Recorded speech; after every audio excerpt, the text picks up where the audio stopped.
Pemirsa, petugas gabungan Polsek Lubuk Linggau Utara dan Subden Pom Lubuk Linggau melakukan razia di Wisma Q di Kelurahan Belalau 1, Kecamatan Lubuk Linggau Utara 1, Minggu dini hari 19 Desember 2021 sekitar pukul 1 waktu Indonesia Barat. Hasilnya 41 orang berhasil diamankan petugas.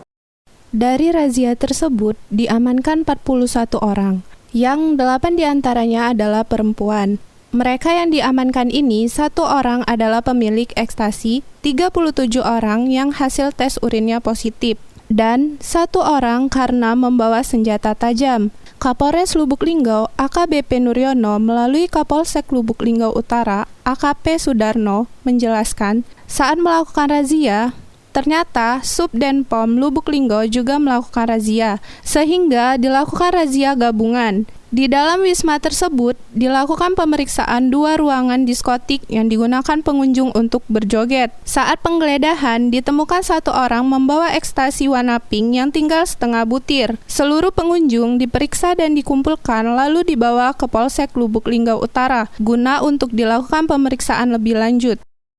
Assalamualaikum warahmatullahi wabarakatuh. Terima kasih rekan-rekan media.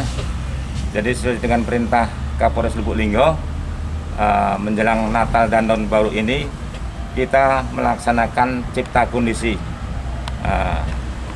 Pada hari Sabtu malam Minggu kita melaksanakan giat cipta kondisi wilayah Polsek Lubuk Linggau Utara. Kita melaksanakan razia di Wisma Q yang beralamat di Kelurahan Belalau. Dari razia tersebut kita mengamankan 41 pengunjung dan kita amankan di Polsek. Setelah kita laksanakan tes urin ke 41 tersebut, 37 itu pecandu narkoba.